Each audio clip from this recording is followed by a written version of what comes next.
Have you ever felt alone? Have you ever felt frustrated with the church? Because I don't think I know anyone who has not been frustrated with the church at some point in their lives. You can come to Wild Goose and learn things that you never thought you could learn, or talk to people like Brian McLaren and Doug Paget, whose books I'm sure you poured over. But to be able to sit at the dinner table and share a beer with them and talk about the world and the things that stress you out and the things that just make you want to cry, and have them tell you that those things make them want to cry too. To know that people that do this for a living, Tony Campolo, sits next to me and says, hey, I really enjoyed what you said in that lecture. Like, really? Tony Campolo? Ah! But to be able to have those moments is just, there's something you can't get anywhere else. You can read those books and you can go to church and you can go to seminary, or you can not go to seminary and you can work at a nonprofit. It really doesn't matter.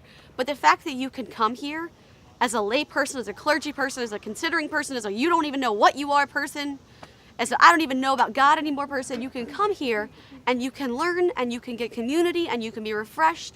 And that's just something we don't get in the real world. It's that one-of-a-kind, lifetime experience on the mountaintop that's just simply undescribable about the means that it will help you. So if someone was on the fence, I think I would literally just say, what have you got to lose?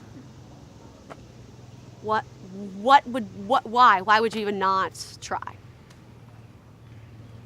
I take home that I'm not alone. It can become very isolating, especially in this area and in the South, and to try to be progressive and live out what you know God is calling you to do when everywhere around you there are Confederate flags, or there are people telling you that we shouldn't talk about race or we shouldn't talk about gender. And so to be able to know that there are people here that I can count on, people that I can call if I'm just really run down, and people I can bounce ideas off of, people who have resources that I can use and I have resources that they can use.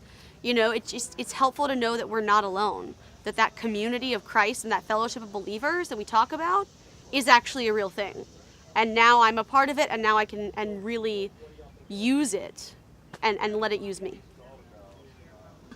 Actually, my favorite conversation has been several of us talked about systemic racism and systemic sin, and how those permeate not only white culture, but it permeates everything that we do in popular culture, and how whether or not Jesus participated in systemic sin simply because he was alive, and none of us can escape systemic sin.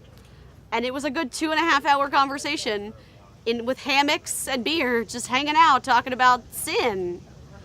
You know, you think that wouldn't be great, but that's actually amazing. I've had conversations with children about how they're going to go out into the world and change the world because their friends aren't being treated fairly, because they know a girl who is a lesbian and it's not fair that she can't do the same things that they can do.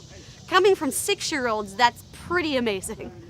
And so the thing that I love about Wild Goose is that I can have conversations about anything, and none of it's off limits. There's nothing that we can't talk about, nothing that I can't bring up because I'm the little white girl with privilege.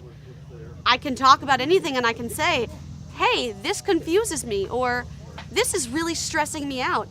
And people will congregate and we'll just talk, and it's amazing.